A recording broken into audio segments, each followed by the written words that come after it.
Hi everyone, कैसे हैं आप सब लोग। और मुझे लगता है ये मीटिंग अब शुरू होने जा रही है और थोड़ी सी देरी के लिए माफी चाहता हूँ क्योंकि इमरजेंसी थी और कोई हॉस्पिटलाइज था जहाँ पे जो कुछ हम कर सकते हैं हमारा करना जरूरी था, इसलिए थोड़ा सा लेट स्टार्ट कर रहे हैं, तो उसके लिए माफी ना। हम बात कर रहे हैं क्योंकि आज का सेशन बहुत इंपॉर्टेंट होने वाला है। बहुत इंपॉर्टेंट मतलब बहुत इंपॉर्टेंट, क्योंकि इंडस्ट्री को समझना, प्रोडक्ट को समझना, वे ऑफ डिस्ट्रीब्यूशन को समझना, डिस्ट्रीब्यूशन कैसे होता है उसे समझना, कैसे होता है उसे समझना, कैसे होना चाहिए उसे समझना, ये बहुत।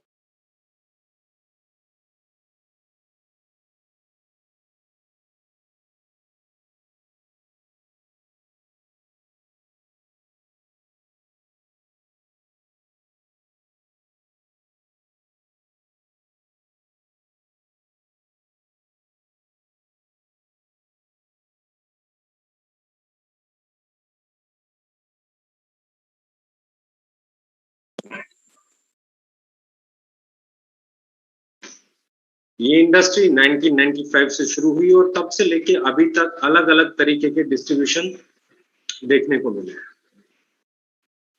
सबसे पहले अगर मैं बात करूं तो सबसे पहले जो डिस्ट्रीब्यूशन आया दैट वाज जनरेशन प्लान, जो इंडिया में सबसे पहले एंटर हुआ 95 में। जनरेशन प्लान के साथ बीवी पीवी ये चले, और एक चीज और चली जिसे इनिशियली कहते हैं किट या पैकेज, या जिसमें रजिस्ट्रेशन फीसेस भी ली जाती थी। तो ऐसे दौर में जब रजिस्ट्रेशन फीसेस ली जाती थी, जो कि क्योंकि ये इंडस्ट्री नई थी, यहाँ के लोग जानते नहीं थे, जुड़ने के लिए उन्हें एक अमाउंट देनी पड़ती थी। ये 1995 से लेके और एक लंबे समय तक चला। लेकिन जैसे जैसे इंडस्ट्री आगे बढ़ी 97 98 के आसपास की अगर हम बात करें, तो एक और कॉन्सेप्ट मार्केट में आया जिसे हम मैट्रिक्स कहते हैं। मैट्रिक्स आपकी डायरेक्ट जो लेवल होगा उससे आपको 5 आएगा, उसके नीचे वाले से आपको 3 आएगा, उसके नीचे वाले से ये आएगा, इतने ये वाले इधर हो जाएंगे तो ये बन जाओगे, ये हो जाएंगे तो ये बन जाओगे। और ये सेम लेवल से सेम लेवल जीरो होने वाला कॉन्सेप्ट था, यानी कि आप भी उसी रैंक पे हो, आपके नीचे वाला भी उसी रैंक पे है, तो अब आपको उस टीम से कोई भी इनकम आने वाली नहीं थी। इसे मैट्रिक्स बोलते थे। बहुत सारी कंपनियां इस मैट्रिक्स कॉन्सेप्ट के साथ मार्केट में। फिर थोड़ा सा आगे बढ़े 99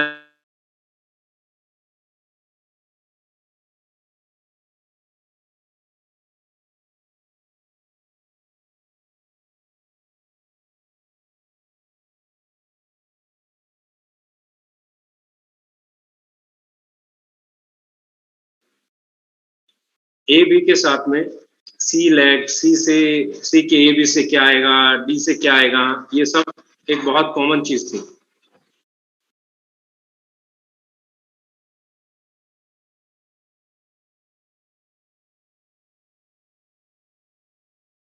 चल दूर हो जाए।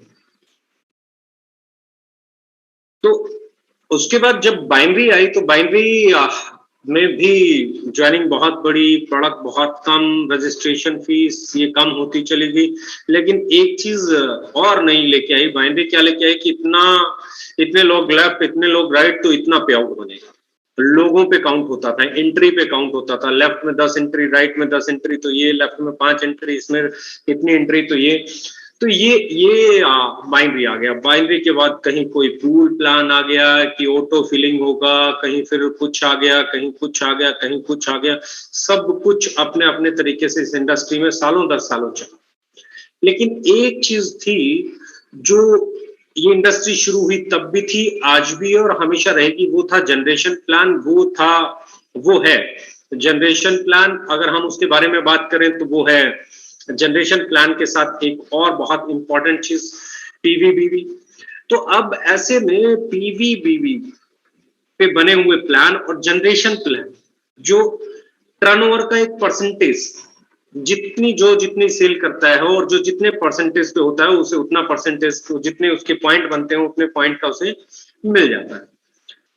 जनरेशन प्लान बाकी किसी प्लान से क्यों ज्यादा सुरक्षित माना जाता है? क्योंकि जनरेशन प्लान की पहली खासियत यह है कि कंपनी जितने परसेंट बांटती है, कंपनी 5 साल पुरानी हो जाए तो भी उसका उतना ही परसेंट बढ़ता है, 10 साल पुरानी हो जाए तो भी उतने ही परसेंट बढ़ता है, 50 साल पुरानी हो जाए तो भी उतने ही परसेंट बढ़ता है। और डिस्ट्रीब्यूटर को, डायरेक्ट सेलर को ये पता होता है कि उसे कितने परसेंट आएगा, उसकी इनकम क्या होगी उसे पता होता है। यानी कि जनरेशन प्लान में सबसे अच्छी चीज क्या है? दैट इज कॉल्ड ट्रांसपेरेंसी, कि कंपनी को ये पता है कि मेरा इससे ज्यादा नहीं बढ़ सकता। बाइनरी में देयर आर नो कैलकुलेशंस, कोई नहीं जानता। अगर कोई एंट्री बेस दे रहा है कि इतनी एंट्री लेफ्ट इतनी एंट्री राइट, तो वह आज की डेट में अगर गाइडलाइन को ढंग से पढ़ेंगे तो वहां पे ही हमें पता चल जाएगा कि ये अपने आप में एक चैलेंज है। रजिस्ट्रेशन फीस एक लंबे समय से कोई नहीं ले सकता, गाइडलाइन में बिल्कुल क्लियर हो गया कि कोई रजिस्ट्रेशन फीस नहीं हो सकती। लेकिन इन बदलते माहौल में भी हर तरह की कंपनियां चलती रही, क्योंकि एक दरवाजा बंद होता है तो दूसरा दरवाजा खुल जाता है। ऐसे में ही बहुत सारी कंपनियों को एक नया दरवाजा समझ में आ गया। वो क्या था कि एक काम कर देते हैं, प्रोडक्ट को ही महंगा कर देते हैं, रजिस्ट्रेशन फीस नहीं लेंगे, एंट्री के पैकेज ही अलग बना देते हैं कि जुड़ते हुए आपको ये वाले पैकेज खरीदने पड़ेंगे, जब आप जुड़ जाओगे तो आप कुछ भी खरीद सकते हो। दोनों के प्लान ही अलग बना देते हैं, जुड़ने का प्लान अलग, रीपरचेज का प्लान अलग। अब जुड़ने का प्लान अलग, जुड़ना तो फ्री है, पहले दिन आईडी एक्टिवेट होनी चाहिए, फर्स्ट परचेज का भी इंतजार नहीं होना चाहिए। फर्स्ट परचेज, सेकंड परचेज, उसकी क्या है क्या नहीं है इससे कोई लेना देना नहीं होना चाहिए। जिस दिन आदमी पहले दिन अपनी आईडी लगाता है वो ग्रीन आईडी लगनी चाहिए, उसके नीचे अगर कोई सेल होती है तो उसका जो कमीशन बनता है एज पर डिस्ट्रीब्यूशन सिस्टम, वो उसका कमीशन मिलना चाहिए, चाहे वो पर्सनल परचेज करे या नहीं करे, क्योंकि ये परचेज नहीं सेलिंग बिजनेस है, राइट। तो ऐसे में बदलाव चलता रहा। और अगर सबसे सस्टेनेबल मॉडल की अगर मैं बात करूं, सबसे अच्छे मॉडल की बात करूं, जो सक्सेसफुल मॉडल रहा है, जो एथिकल मॉडल है उसकी बात करूं, तो वो जनरेशन प्लान। और उसके साथ में जो चीज सबसे इंपॉर्टेंट है दैट इज कॉल्ड पीवीबीवी। अब पीवीबीवी में एक अच्छी चीज होती है कि अब आपको जब भी आप कोई प्रोडक्ट खरीदते हैं, फॉर एग्जाम्पल आपने कोई प्रोडक्ट 100 रुपए का खरीदा, तो उसपे आपको बिजनेस वॉल्यूम मिलता है, जो आपका बिजनेस काउंट होता है, क्योंकि टैक्स पे बिजनेस वॉल्यूम नहीं हो सकता, टैक्स गवर्नमेंट को जाता है। मैन्युफैक्चरिंग कॉस्ट कंपनी की लगनी है, लॉजिस्टिक कॉस्ट कंपनी की लगनी है, इन पे डिस्ट्रीब्यूशन नहीं हो सकता, क्योंकि जो कॉस्ट आपने पे करनी है, जो आपके खर्चे हैं, खर्चों पे तो नहीं बांट सकते ना, जो आपके पास बचेगा उस पे बांट सकते हैं। अब जो बचेगा उस पे बांट सकते हैं, तो दो तरह की कंपनियां, एक वो कंपनियां है कि पहले इतना बांटेंगे फिर जो बचेगा उसे प्रोडक्ट बनाएंगे।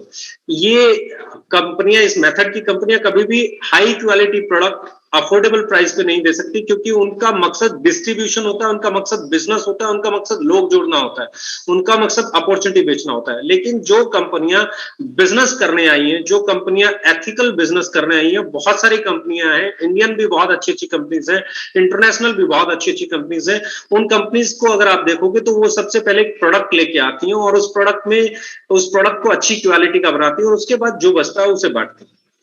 अब अगर मैं बात कर रहा हूं पीवी बीवी कैसे दिया जाता है, इसे समझने की जरूरत है, क्योंकि जैसे जैसे ये पीवी बीवी समझ में आएंगे, जैसे जैसे आपको बिजनेस वॉल्यूम समझ में आएगा, वैसे वैसे आपको बिजनेस समझ में आएगा।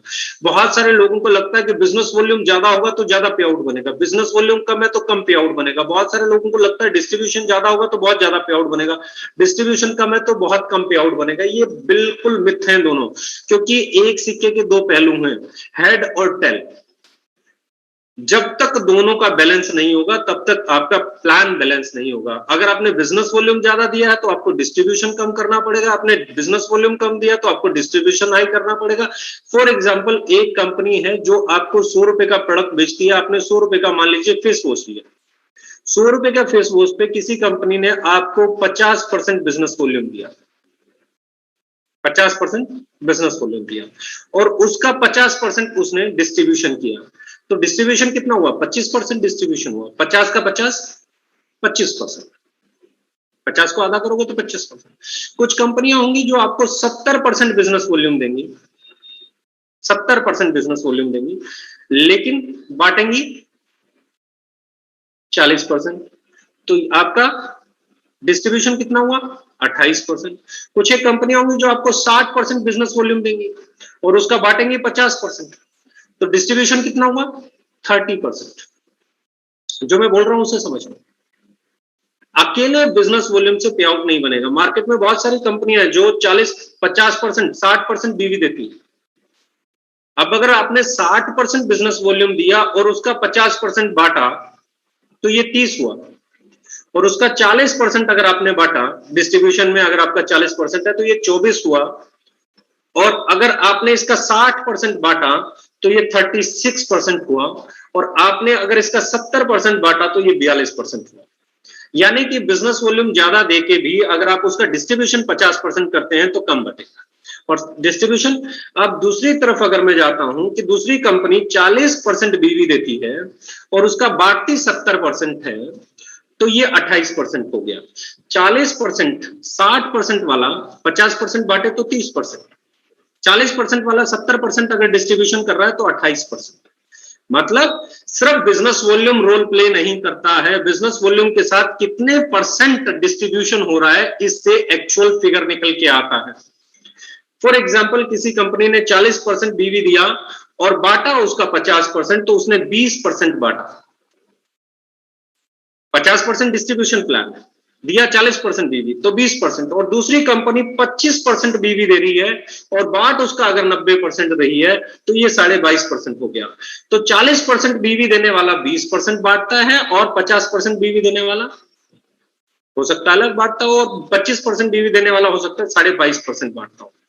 अगर हम बात कर रहे हैं डिस्ट्रीब्यूशन की, तो डिस्ट्रीब्यूशन का एक पहलू कभी नहीं होता है, इसके दो पहलू होते हैं। नंबर एक बिजनेस वॉल्यूम, नंबर दो उसके ऊपर बटने वाला डिस्ट्रीब्यूशन परसेंटेज। जब हम इन दोनों को काउंट करके निकालते हैं तो वो होता है किसी भी कंपनी का एक्चुअल डिस्ट्रीब्यूशन। यानी कि मैंने अगर 50% बिजनेस वॉल्यूम दिया और मैंने उसका 60% बांटा तो मैं 30% बांट रहा हूं, लेकिन अगर मैंने उसी पे 40% बिजनेस वॉल्यूम दिया और बांटा 90% तो 36% हो गया। 50% बिजनेस वॉल्यूम देके भी 30% बढ़ सकता है, और 40% बिजनेस वॉल्यूम देके भी 36% बढ़ सकता है। इंपॉर्टेंट क्या है, दोनों को कैलकुलेट करना आना चाहिए। जब मैं बात कर रहा हूं बिजनेस वॉल्यूम को समझने की, बहुत सारे लोग बिजनेस वॉल्यूम नहीं समझते। किसी को लगता है कि ये 77% कंपनी बांटती है, किसी को लगता है ये 100% कंपनी बांटती है, किसी को लगता है 90% कंपनी बांटती है, किसी को लगता है ये 60% कंपनी बांटती है, किसी को लगता है 50% कंपनी बांटती है, किसी को लगता है 25% कंपनी बांटती है। डिस्ट्रीब्यूशन बिजनेस वॉल्यूम के ऊपर जितने परसेंट आप बांट रहे हैं उसको जब निकालोगे, जो आपका बिजनेस वॉल्यूम है उसका जो डिस्ट्रीब्यूशन है वो उस बिजनेस वॉल्यूम का है। बहुत सारी कंपनियां ऐसी मिलेंगी जो 100% बिजनेस वॉल्यूम देंगी लेकिन बांटेंगे 30%, बांटेंगे 25%, बांटेंगे 27%। इसका मतलब वो डीपी का 25 से 27% बांटती है। कोई भी अच्छी कंपनी आप देखोगे तो वो 25% से लेके 60% तक का बिजनेस वॉल्यूम, 70% तक का बिजनेस वॉल्यूम देती है, 20% से लेकर 30% तक का बिजनेस वॉल्यूम देती है। मैं कहता हूं अगर कोई कंपनी 20% बिजनेस वॉल्यूम देती है, कितना देती है? 20%, और उसका 70% बांटती है तो ये हो गया 14%। 20% बिजनेस वॉल्यूम देती है किसी भी प्रोडक्ट पे और उसका 70% बांटती है तो ये कितना हो गया? 14%। यानी कि इंडिया की मैक्सिमम कंपनी 25% पे भी, मेरा ये मानना है कि 12% से लेके और 15% के बीच में मैक्सिमम इंडियन डायरेक्ट सेलिंग और इंटरनेशनल डायरेक्ट सेलिंग कंपनियों का डिस्ट्रीब्यूशन स्टार्ट होता है। जो बेस लेवल है वो 12 से 15 है। अब हम इस कंपैरिजन में ओके लाइफ केयर को देखते हैं। ओके लाइफ केयर का अगर मैं एवरेज बीवी नीचे वाली साइड का 25% पकड़ लू, नीचे बॉटम जो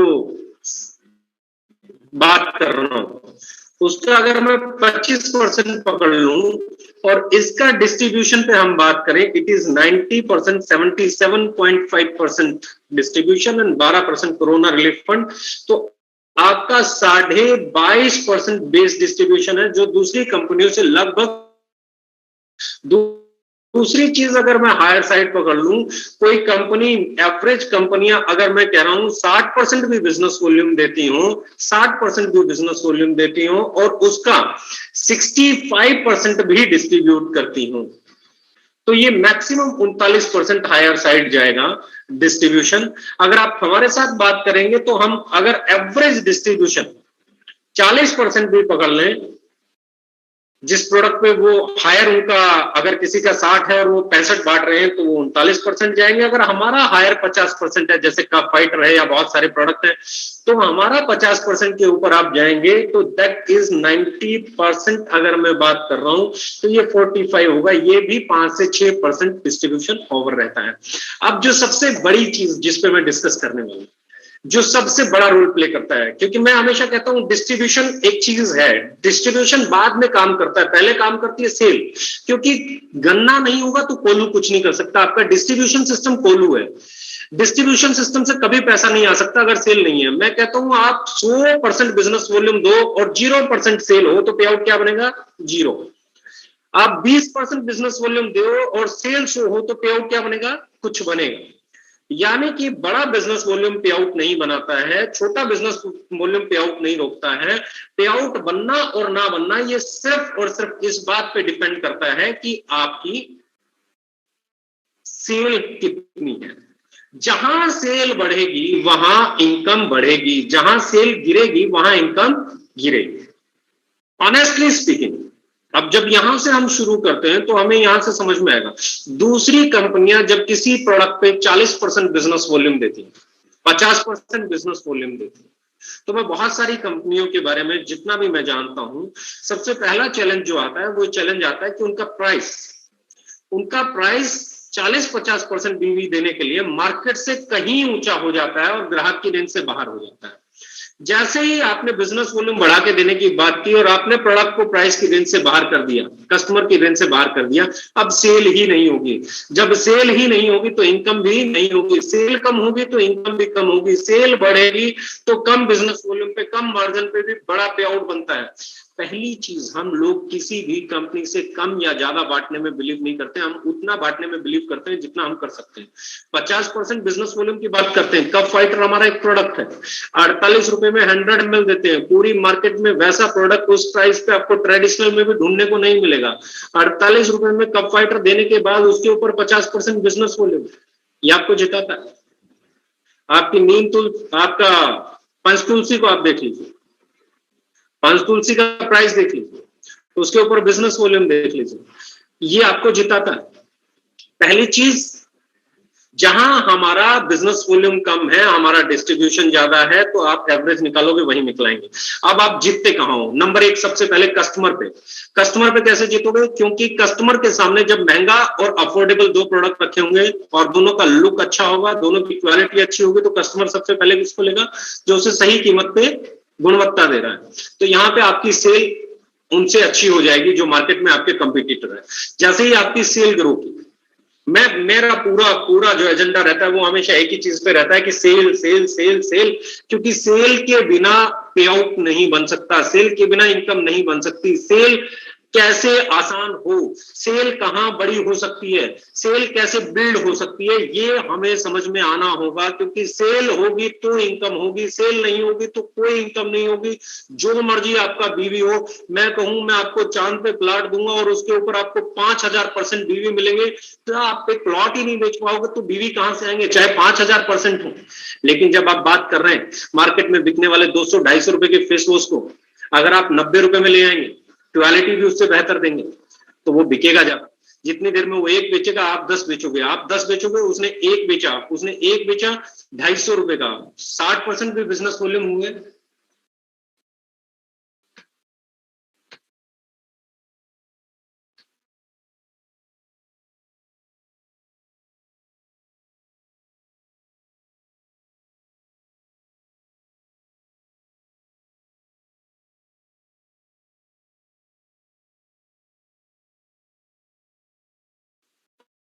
अगर आप लोगों के पास वीडियो आ रहा है तो एक बार अपने हैंड्स रेज कर दीजिए ताकि मुझे पता चल जाए कि वीडियो आ रहा है। रेज योर हैंड्स अगर आपको मेरी आवाज या वीडियो दिखाई दे रहा है।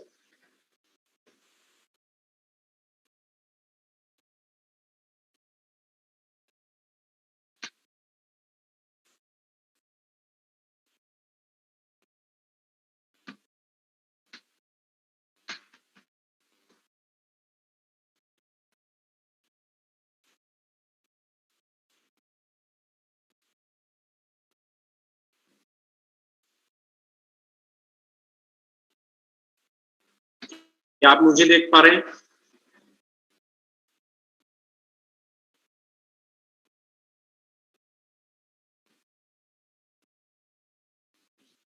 Okay, right, thank you. अगर आप मुझे देख पा रहे हैं तो इसको आगे बढ़ाते हैं। सबसे इंपॉर्टेंट चीज क्या है? That is sale. और सेल कैसे आसान होगी, सेल कैसे बिल्ड होगी, यही आपका सबसे बड़ा, मैं मानता हूं, स्किल है जो सीखनी पड़ेगी। इस स्किल को जो सीख गया उसका पे आउट कभी नहीं रुकेगा। सबसे पहले मार्केट में आपका प्रोडक्ट क्वालिटी और प्राइस में जीतना चाहिए। जब आपका प्रोडक्ट मार्केट में, मैं कहता हूं 250 वाला 50% बीवीवी देगा, 60% बीवीवी देगा। अगर आपका फेस वॉश 250 का है तो बेच कितना लोगे? और जितनी देर में वो एक बिकेगा, आपका 90 रुपए का 10 बिकेगा, तो आपका 900 रुपए का प्रोडक्ट बिका। कम बीवीवी होगा तो उसका जितना डीपी होगा उतने तो आप बीवी इकट्ठे कर लोगे, उतने अगर आप इकट्ठे कर लोगे तो आपकी सेल बढ़ जाएगी। सेल बढ़ जाएगी तो इनकम बढ़ जाएगी, क्योंकि हमारा डिस्ट्रीब्यूशन अच्छा है, हमारा डिस्ट्रीब्यूशन सही है नीचे से सबको। फिर दूसरी चीज, जब आप प्रोडक्ट को बेचते हो तो क्या आप उस प्रोडक्ट को बेच के रिटेल प्रॉफिट जनरेट कर सकते हो? क्या उस प्रोडक्ट को बेच के रिटेल प्रॉफिट बनेगा? जिस प्रोडक्ट का एमआरपी महंगा होगा, उसे डीपी महंगा होगा, उस प्रोडक्ट को डीपी पे भी नहीं बेचा जा सकता, अंडर कटिंग पे बेचा जाएगा। और ये अंडर कटिंग साल दर साल से मैं इंडस्ट्री में देखता आया हूं।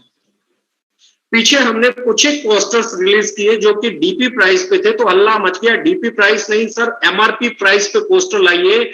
ये पहली बार जब मेरे पास मैसेज आया तो मुझे इतनी खुशी हुई, इतनी खुशी हुई, इतनी खुशी हुई, मैं एक्सप्लेन नहीं कर सकता। क्योंकि कोई कुछ माने या ना माने, हम एक चीज मान गए कि ओके लाइफ केयर ने इंडस्ट्री को इतना तो बदला कि जिन लोगों का माल डीपी पे नहीं बिकता था, अंडर कटिंग पे बेचना पड़ता था, उस ही मार्केट में हमारे लीडर कह रहे हैं सर आपका प्रोडक्ट डीपी पे नहीं एमआरपी पे बिकने के लायक है, इसे इसलिए डीपी मत प्रमोट कीजिए।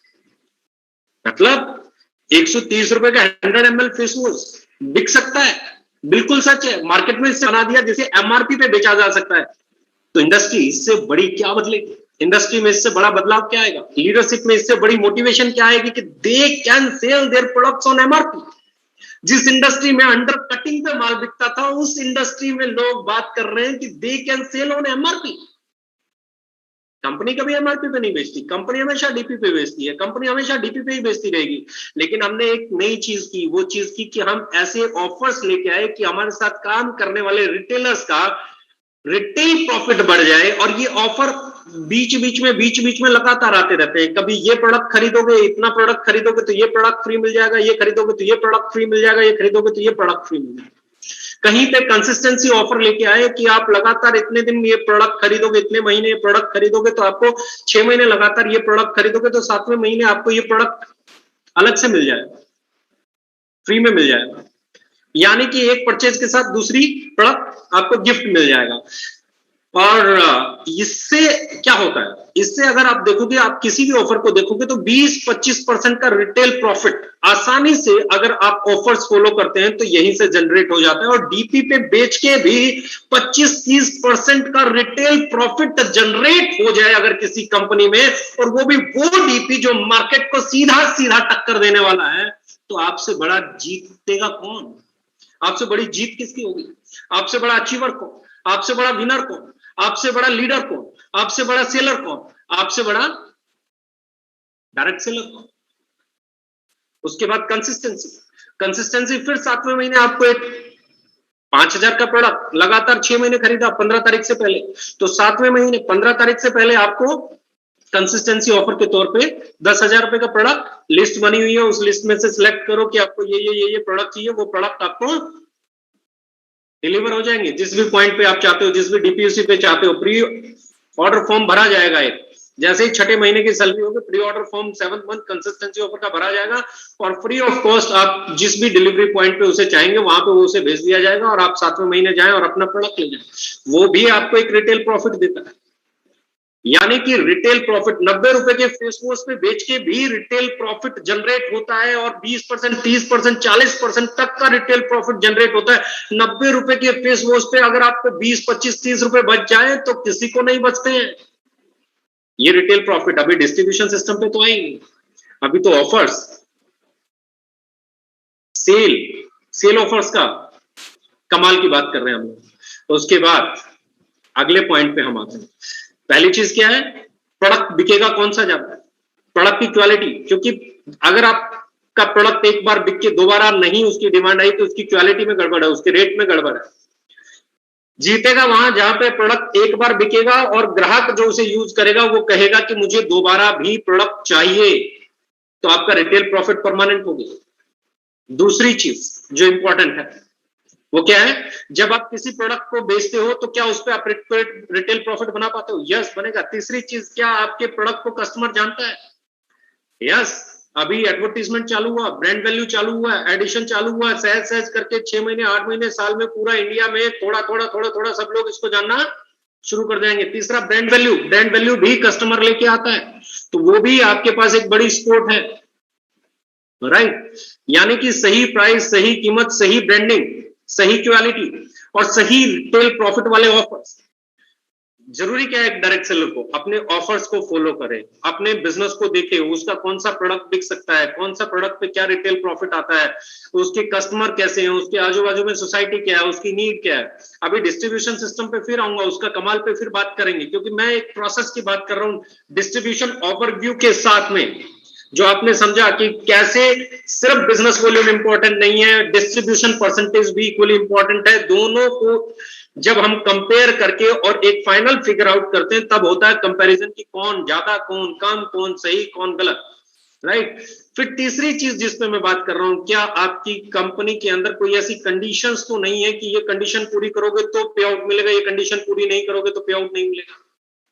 कंडीशंस मतलब आपकी पर्सनल परचेज, साइड मेंटेनेंस, आपका रैंक क्वालिफिकेशन, ये सारी चीजें, क्योंकि ये सारी चीजें आपकी इनकम में से एक बड़ा हिस्सा फिर वापस प्रोडक्ट में लगवा देती हैं कि आपको ये कमाना है तो ये खरीदना पड़ेगा। तो हमारे यहाँ ना आपको फर्स्ट परचेज है, ना सेकंड परचेज है, ना आपको कोई भी, जितनी आपकी सेल होगी उस सेल पे जो भी आपके पॉइंट बनेंगे, उन पॉइंट की जो भी वैल्यू निकलेगी वो वैल्यू आपको आपके तक पहुंच जाएगी, यानी कि आपकी जो सेल पे इनकम बनती है वो आपको मिल जाती है।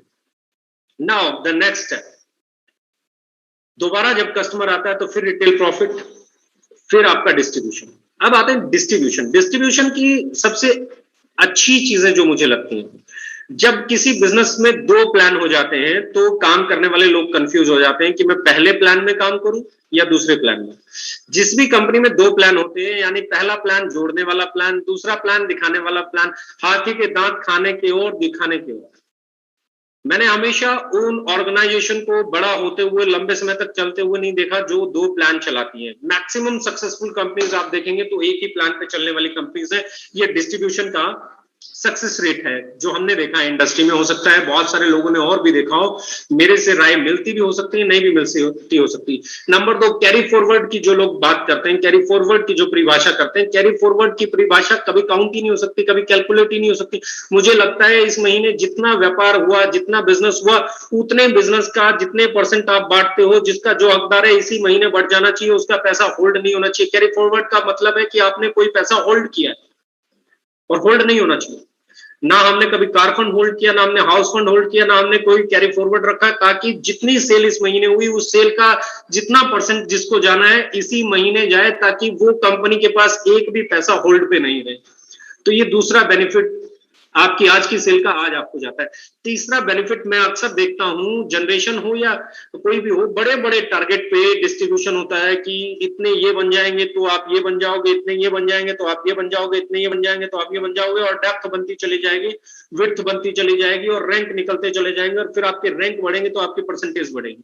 हमने पहले दिन ही सिंपल रखा कि हमने हमारा maximum distribution 1 lakh business volume करने वालों में बांट दिया। पॉइंट वैल्यू कम ज्यादा जो भी हो, हर एक आदमी उस डिस्ट्रीब्यूशन का हकदार होना चाहिए जो थोड़ी सी भी सेल को बड़ा कर लेता है। हमारी नीचे से शुरू हो जाती है डिस्ट्रीब्यूशन और 50-50 हजार पे जाते हो तो आप देखोगे सिर्फ 50-50 हजार यानी कि 1 लाख बिजनेस वॉल्यूम पे आपकी कंपनी का टोटल डिस्ट्रीब्यूशन एक डायरेक्ट सेलर के लिए अवेलेबल हो जाता है। 1 lakh business volume, 20 active bonus point, और आप किसी भी महीने में 20 एक्टिव बोनस पॉइंट एलिजिबल हुए तो आपके लिए मैक्सिमम इनकम शुरू हो जाती है। उसे मेंटेन करते हो तो और उसे मेंटेन करते हो तो और, यानी कि सबसे इंपॉर्टेंट है कि जो आपका प्लान है वो डुप्लीकेट हो सकता है कि नहीं हो सकता है, उसे लोग समझ सकते हैं कि नहीं समझ सकते हैं, उसमें हिडन तो कुछ नहीं है, उसमें टर्म एंड कंडीशंस तो बहुत ज्यादा नहीं है, उसमें इधर से मेंटेन करना, उधर से मेंटेन करना, इतना सेल्फ परचेज करना, इतना वो करना, ये रैंक बनाना, इस रैंक को अचीव करना, इस रैंक को, ये तो नहीं है। अगर ये सारी चीजें हैं, ये सारी कंडीशंस, ये सारी हार्डल्स आपको मैक्सिमम परसेंटेज तक पहुंचने में हार्डल बनती है, राइट? तो वहां पे हम लोगों ने इसे बहुत सिंपल, बहुत सोबर रखा। पूरी इंडस्ट्री से पहली चीज आप प्राइस कंपेयर कीजिए, दूसरी चीज आप क्वालिटी कंपेयर कीजिए, तीसरी चीज आप देखिए क्या रिटेल प्रॉफिट के लायक आपके पास ऑफर्स आते हैं, क्या आप रिटेल प्रॉफिट बना सकते हैं, क्या कस्टमर इसे खरीद के खुश होगा, क्या इसे बार बार खरीदना चाहेगा। उसके बाद जब इसे खरीदता है तो क्या आपका डिस्ट्रीब्यूशन सिस्टम ऐसा तो नहीं है जो आपको अचीवर बनने से रोकता है, क्या आपका डिस्ट्रीब्यूशन सिस्टम ऐसा तो नहीं है जो आपका पे आउट बनता है उसे वापस लगवा लेता है, क्या ऐसा तो नहीं है कि रैंक अचीव करने के लिए आपका घर गोडाउन बन जाता है, कहीं ऐसा तो नहीं है कि आप जब थोड़ा सा कमाने लगते हो तो आपको गाड़ी गाड़ी गाड़ी गाड़ी गाड़ी गाड़ी के लिए मोटिवेट कर दिया जाता है। मैं इस इंडस्ट्री को बॉटम लाइन की इंडस्ट्री मानता हूं। मैं इस इंडस्ट्री को सबसे पहले कस्टमर की इंडस्ट्री मानता हूं, फिर डायरेक्ट सेलर की इंडस्ट्री मानता हूं, फिर फ्रेशर की इंडस्ट्री मानता हूं। लेकिन आपको अगर अचीवर बनना है तो आपको स्किलफुल होना पड़ेगा, आपको मार्केट सीखना पड़ेगा, आपको सेल करना सीखना पड़ेगा, आपको बिजनेस बिल्ड करना सीखना पड़ेगा, आपको डिस्ट्रीब्यूशन सिस्टम को सीखना पड़ेगा, आपको मार्केट की नॉलेज लेनी पड़ेगी, आपको कंपिटिटर्स की नॉलेज लेनी पड़ेगी, आपको अपने प्रोडक्ट को प्लेस करना सीखना पड़ेगा, अपने प्रोडक्ट के इंग्रेडिएंट्स की नॉलेज लेनी पड़ेगी, उसकी क्वालिटी की नॉलेज लेनी पड़ेगी, उसके सर्टिफिकेट्स की नॉलेज लेनी पड़ेगी, क्यों हम क्वालिटी में बेहतर हैं वो भी बताना सीखना पड़ेगा, क्यों हम प्राइस में बेहतर हैं वो भी सीखना पड़ेगा।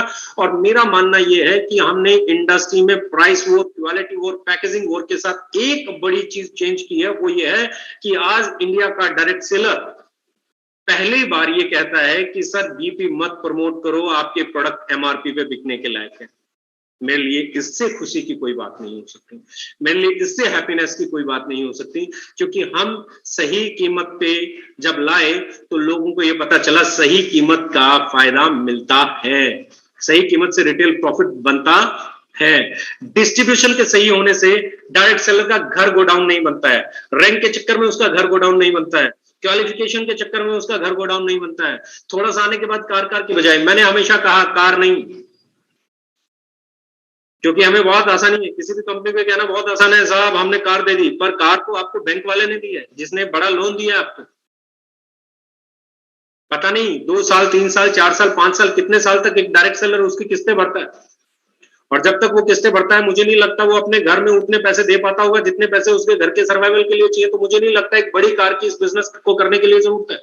मुझे लगता है उस कार से पहले आपके पास आपके बच्चों के लिए अच्छा स्कूल होना चाहिए, इंश्योरेंस होना चाहिए, हेल्थ इंश्योरेंस होना चाहिए, घर का किचन सही से चलना चाहिए, थोड़ी थोड़ी सेविंग आपको अपनी फ्यूचर के लिए करनी चाहिए। आप 10 20 25 30 40 50 हजार जो भी कमाते हैं, लाख 1.5 लाख 2 लाख 4 लाख जो भी कमाते हैं, उसमें से आपकी प्रायोरिटी सबसे पहले आपका घर, आपका हेल्थ इंश्योरेंस, आपके बच्चों का हेल्थ इंश्योरेंस, उनकी स्कूल की फीस, उनकी ड्रेसेस, उनका कपड़ा, उनका रहना सहना, उनका खान पान सुधारना आपकी प्रायोरिटी है। और उसके बाद आपके पास पैसा बचता है तो आपको घर बनाना चाहिए, और उसके बाद आपके पास पैसा बचता है तो आपको जो आपकी कैपेबिलिटी है उस हिसाब से आपको जो भी व्हीकल लेना हो वो लेना बनता है।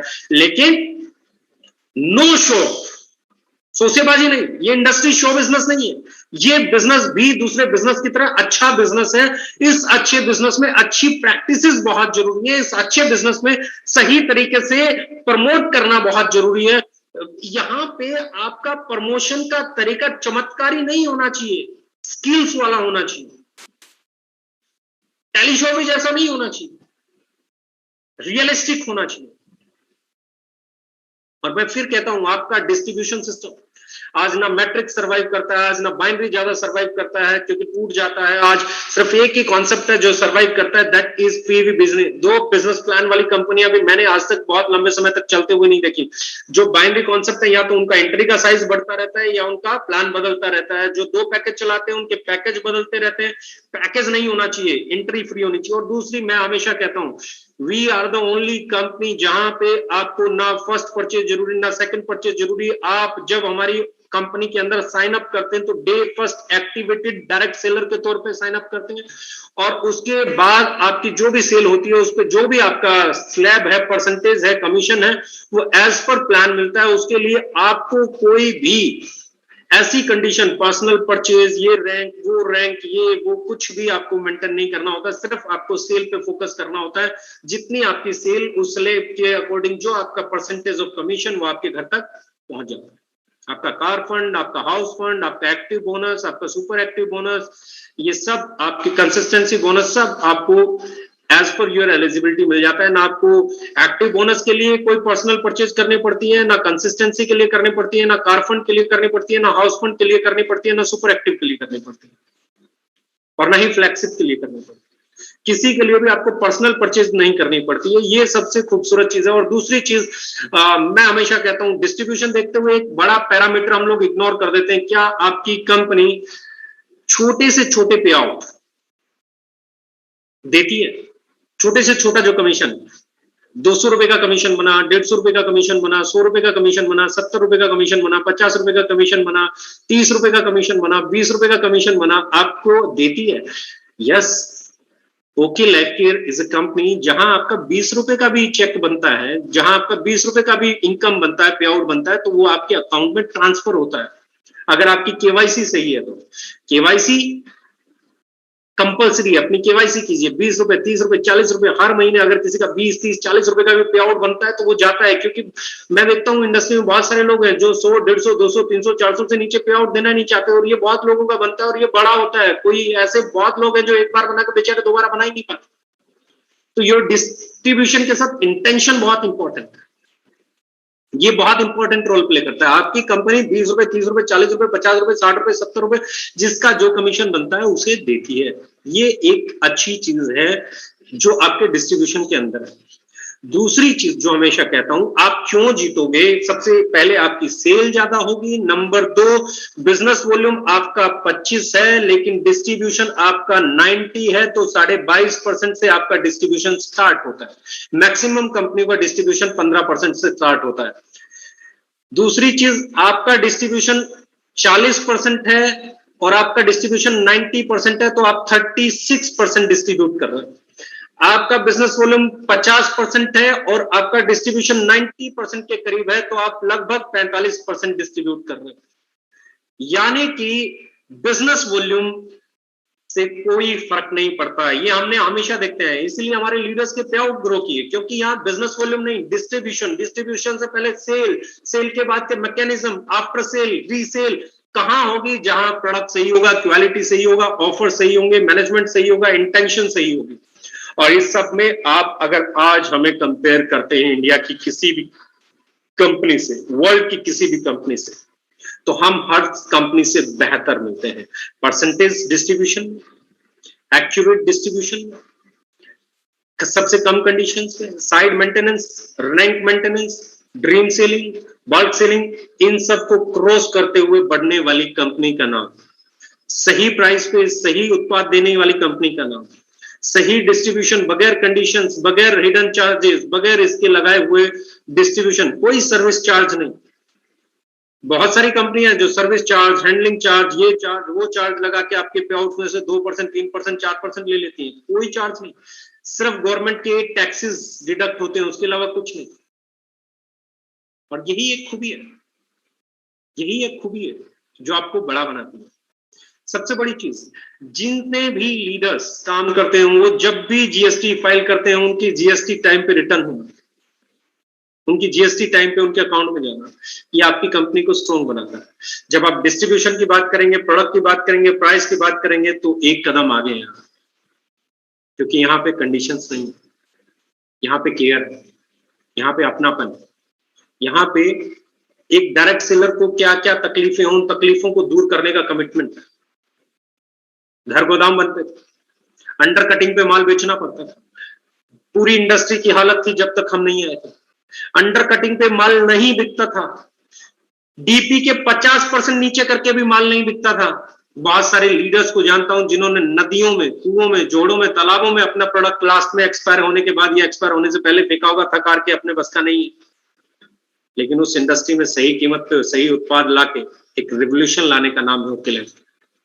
उस रेवोल्यूशन को अनकंडीशनल डिस्ट्रीब्यूशन सिस्टम के साथ, सही डिस्ट्रीब्यूशन के सिस्टम के साथ, सेल के ऊपर बेस्ड करके, ना कि रैंक के ऊपर बेस्ड करके, ना कि विड्थ के ऊपर बेस्ड करके, ना कि डेप्थ के ऊपर बेस्ड करके, उसे सेल के ऊपर बेस्ड करके कि इतनी सेल पे ये कमीशन, इतनी सेल पे ये कमीशन, इतनी सेल पे ये कमीशन, सेल पे कमीशन, रैंक पे कमीशन, रैंक पे परसेंटेज नहीं, सेल पे परसेंटेज, साइड मेंटेनेंस पे पे आउट नहीं, no side maintenance. And these are the strength of your distribution system. पूरे इंडिया में जब आप इस डिस्ट्रीब्यूशन सिस्टम को कंपेयर करोगे तो you will find it's more friendly. ये ज्यादा डुप्लीकेट होने लायक है, ये ज्यादा इजी से समझ आने लायक है, क्योंकि जो चीज डिस्ट्रीब्यूटर नहीं समझ पाएगा उसे कर कैसे पाएगा, जिस चीज को डायरेक्ट सेलर समझ ही नहीं पाएगा उसे कर कैसे पाएगा, जो चीज मैं समझा नहीं पाऊंगा उसे मैं कर कैसे पाऊंगा। और मैं हमेशा कहता हूं जहां सेल है वहीं डायरेक्ट सेलर है, जहां ग्राहक है वहां, जहां क्रेता है वहां विक्रेता को आना पड़ेगा, और हम कस्टमर्स की लाइन लगा देंगे बेचने वालों की मंजूर।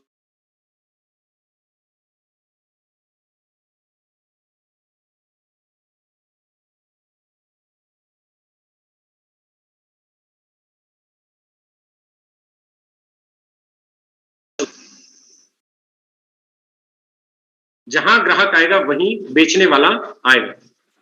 अगर आप पूरे डिस्ट्रीब्यूशन को, सिस्टम को समझो तो आपको सिर्फ दो ही पॉइंट समझने की जरूरत है आज के समय में। आपको किट वालों को समझने की जरूरत ही नहीं है, क्योंकि ये लंबी रेस में नहीं दौड़ते। आपको कैरी फॉरवर्ड वालों को समझने की नहीं है, क्योंकि ये रेस ही अलग है, कहां तक जाती है मुझे नहीं मालूम। जनरेशन प्लान को समझने की जरूरत है, क्योंकि हम जनरेशन प्लान है, और जनरेशन प्लान में कैरी फॉरवर्ड वालों को समझने की जरूरत नहीं। जनरेशन प्लान में क्या समझने की जरूरत है, कितना बिजनेस वॉल्यूम का कितने परसेंट बांटा जा रहा है। बिजनेस वॉल्यूम ज्यादा है तो डिस्ट्रीब्यूशन कम है, डिस्ट्रीब्यूशन कम है तो बिजनेस वॉल्यूम ज्यादा है, बिजनेस वॉल्यूम कम दिया तो डिस्ट्रीब्यूशन ज्यादा है। बैलेंस दो ही चीजों में है, इन दो को जिसने समझ लिया वो जीत गया। भ्रम से बाहर निकलने के लिए कैलकुलेशन सबसे स्ट्रिक्ट उपाय है।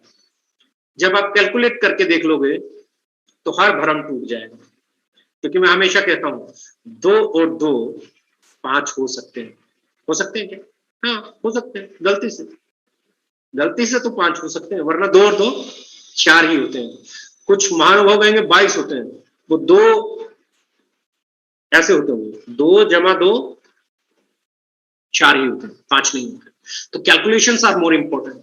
अब जिस बिजनेस में, उस बिजनेस को स्टडी करना आना चाहिए, उसकी बेनिफिट समझ में आने चाहिए, क्यों हमारे यहाँ रिटेल प्रॉफिट है। और सबसे बड़ी चीज इंटेंशन। मैं हमेशा कहता हूं, अभी भी हमने एक ऑफर दिया कि 2000 रुपए से लेके 20,000 रुपए तक, it's not offer, it's token of love, कि 2000 से 20,000 जो भी 2000 से लेके 20,000 का जिसका भी पे आउट बनेगा, क्योंकि मुझे लगता है इतना पैसा उसे अपने घर पे चाहिए होता है, खुद के लिए चाहिए होता है, अपनी फैमिली। 20,000 तो हो सकता है वो अपने लिए, अपनी फैमिली के लिए वो प्रोडक्ट नहीं खरीद पाए जो उसे इस समय चाहिए। i3 इज एसेंशियल प्रोडक्ट, क्योंकि ये आपकी इम्यूनिटी को बूस्ट करता है। C3 वर्ल्ड की फाइनेस्ट हल्दी मानी जाती है, कुर्क्यूमिन सबसे अच्छा कुर्क्यूमिन माना जाता है, बायोप्रिन के साथ है। तो ये प्रोडक्ट भी इस समय बहुत इंपॉर्टेंट है। और ना सॉरी, KSM66 अश्वगंधा है, वर्ल्ड का फाइनेस्ट है। आप जितनी भी स्टडीज देखोगे तो KSM66 बहुत इंपॉर्टेंट है, बहुत इंपॉर्टेंट है इस समय में। बहुत सारे आयुर्वेदा के लोग चिल्ला चिल्ला के बोल रहे हैं, बड़े बड़े आयुर्वेदा चार्य इसके बारे में बोल रहे हैं कि अश्वगंधा, गिलोय ये बहुत इंपॉर्टेंट है। तो KSM66 और i3 ये हमारे बेस्ट प्रोडक्ट्स हैं, ये बहुत इंपॉर्टेंट है। इसके साथ में प्रोबायोटिक टूथपेस्ट मैंने इसलिए दिया क्योंकि आप अगर गूगल करेंगे या डॉक्टर से भी जानेंगे तो वो ये कहते हैं कि टूथपेस्ट जैसे ही आप कोविड से रिकवर करते हो तो आपको अपना ब्रश चेंज कर देना चाहिए। तो मुझे लगता है ब्रश के साथ में आपको बेस्ट टूथपेस्ट भी मिलना चाहिए, प्रोबायोटिक टूथपेस्ट, जो ऐसे समय में आपके लिए बहुत अच्छा पेस्ट हो सकता है, सबसे बेहतरीन पेस्ट हो सकता है, क्योंकि कैविटीज, बैक्टीरिया और वायरस, इस दौर में हाइजीन रहना, अच्छी पेस्ट होना बहुत इंपॉर्टेंट है। तो उसको दिया, सैनिटाइजर को दिया, मास्क को दिया। ये सिर्फ इसलिए दिया कि जो लोग हो सकता है नहीं खरीद पा रहे हो, 2000 से 20,000 में उनका घर चलने में भी उनको तकलीफ होती है, तो ऐसे में उनके घर में हमारी तरफ से token of love and care जाए, ताकि उन घरों तक वो प्रोडक्ट पहुंचे और लोग उसे यूज करें, और 1%, 2%, 4% जो भी उनकी रिकवरी में हेल्प हो सकती है। क्योंकि बेसिक तो इसके ऊपर दो ही चीजें हैं। नंबर एक, आपको मास्क और अपनी इम्यूनिटी का ख्याल रखना है, हाइजीनिटी का ख्याल रखना है, हाथ सैनिटाइज करने हैं, मास्क लगाना है, ये तो जब तक नहीं होता। और उसके बाद योगा भी करना है। पोस्ट कोविड में जो आपको चीजें लेनी चाहिए, जो खाना खाना चाहिए, जो करना चाहिए वो भी लेना है, डॉक्टर्स जो बताते हैं वो भी करना चाहिए।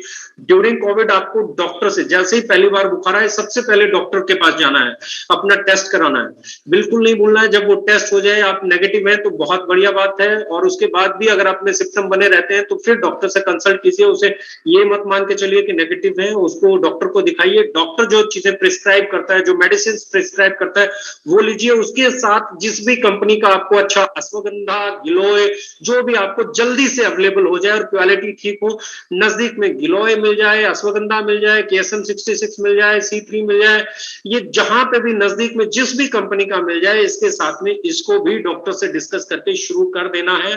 क्योंकि ये हमारा इंडियन आयुर्वेदा है और ये इम्यूनिटी को बूस्ट करता है, ये हमारी रोगों से लड़ने की क्षमता को बढ़ाता है। और इसको अगर मैं बात करूं, हम डॉक्टर से कंसल्ट करके साथ में चालू करेंगे तो शायद 1%, 2%, 5%, 10% बेनिफिट हो सकता है। मेरा पर्सनल एक्सपीरियंस है, क्योंकि मेरी फैमिली में भी ऐसा हुआ। तो हमने डॉक्टर्स ने जो जो बताया, उसके साथ में हमने KSM 66 और C3 और I3 जरूर दिया, गिलोय और उसका यूज किया, और उससे बहुत फायदा मिला।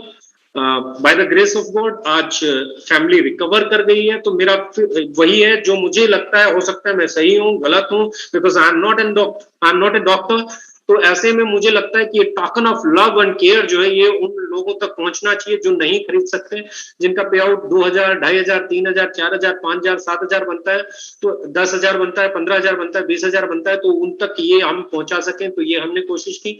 और डिस्ट्रीब्यूशन को अगर आप कंपेयर करेंगे तो एक ही चीज देखनी है, बिजनेस वॉल्यूम कितना है, और उस बिजनेस वॉल्यूम के अगेंस्ट में डिस्ट्रीब्यूशन परसेंटेज क्या है। जब दोनों को उसको उस डिस्ट्रीब्यूशन परसेंटेज को उस पर डालोगे तो आपको एक एक्चुअल फिगर निकल आ जाएगा। वही उस कंपनी का डिस्ट्रीब्यूशन है, वही हमारा डिस्ट्रीब्यूशन है। और जब इसे आप कंपेयर करोगे तो you will be much more confident about your distribution system, about your company, about your intention.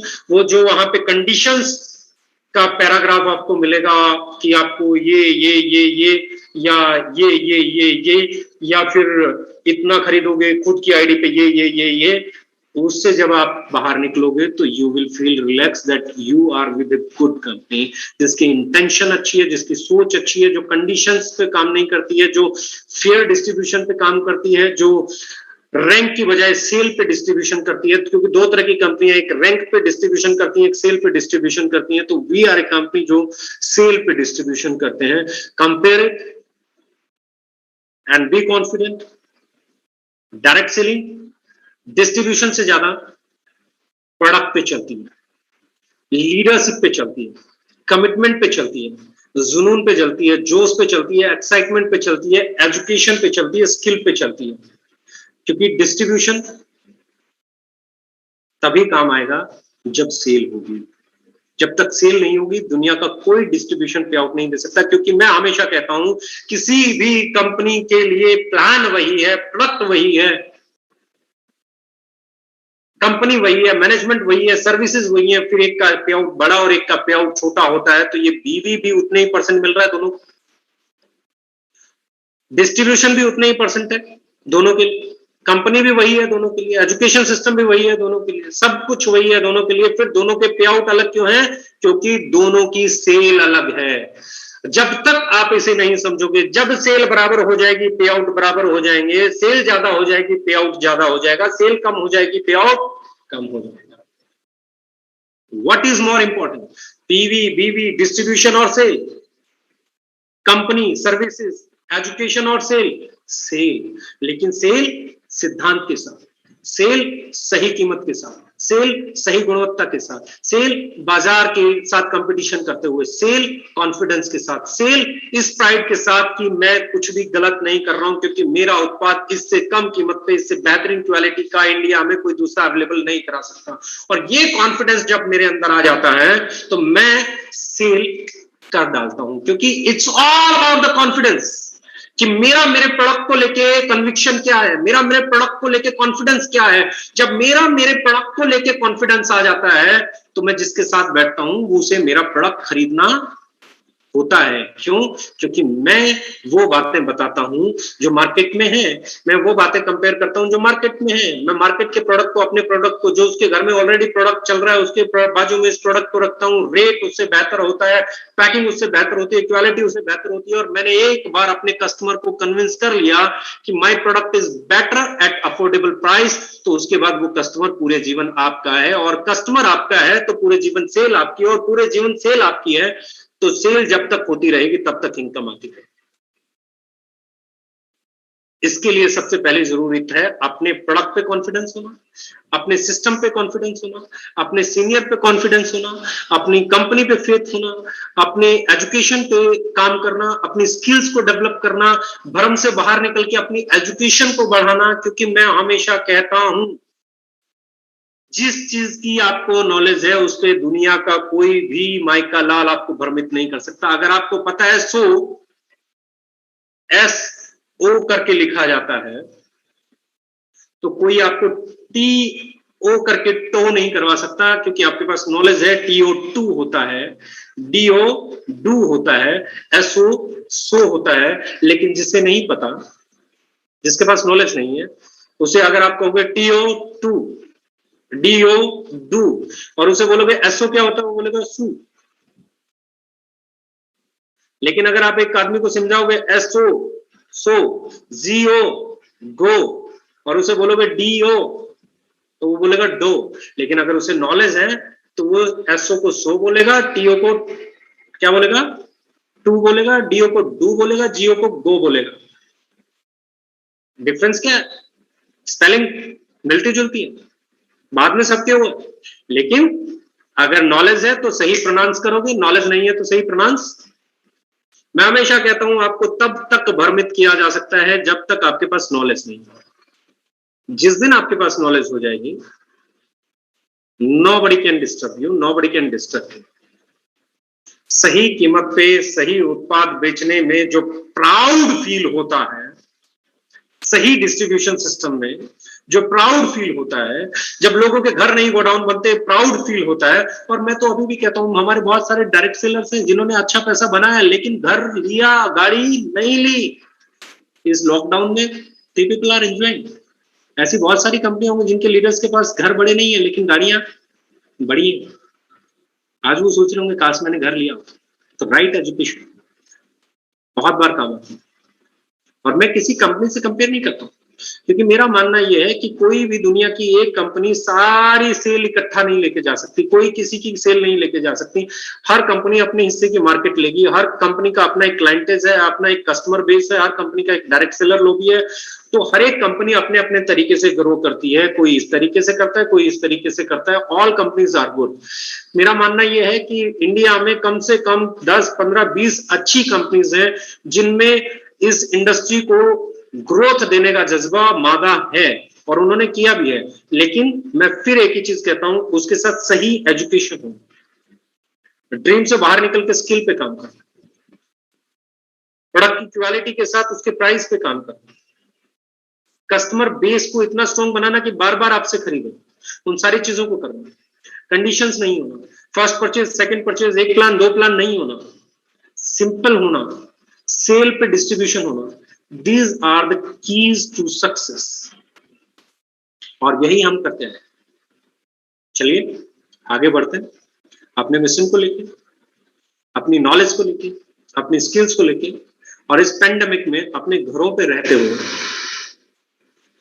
अपने प्रोडक्ट को, अपनी सेल को, बड़ा बनाते हैं। टीम्स अपने आप बड़ा बनती हैं, क्योंकि जहां सेल होगी वहां टीम्स बनेगी, वहां सेलर आएगा। मैं हमेशा कहता हूं सेलर आएगा, क्योंकि सेल होगी तो सेलर आएगा। जिसका प्रोडक्ट बिकने वाला नहीं है वो चाहे कुछ भी कर लो, तो उसके पास सेलर नहीं आता। लेकिन जिसके पास प्रोडक्ट बिकने वाला है, देर से सवेर से उसके पास सेलर आता है। And that's why we are much confident कि हम इंडिया की सबसे बेहतरीन डायरेक्ट सेलिंग ऑर्गेनाइजेशन बन सकते हैं, क्योंकि हमने हर उस पैरामीटर पे काम किया है जो भ्रांति से बाहर निकाल के डायरेक्ट सेलिंग को एथिकल डायरेक्ट सेलिंग की तरफ लेके जाए। सही डिस्ट्रीब्यूशन की बात करें, सही बिजनेस वॉल्यूम की बात करें, वायबिलिटी की बात करें, जो कस्टमर को, एंड यूजर को सही कीमत पे सही उत्पाद दे, ताकि वो हमेशा आपसे खुश रहे। जिसका एंड यूजर खुश नहीं है उसका बिजनेस परमानेंट नहीं हो सकता। And we all now we are the best in that segment. Love you all. Thank you very much.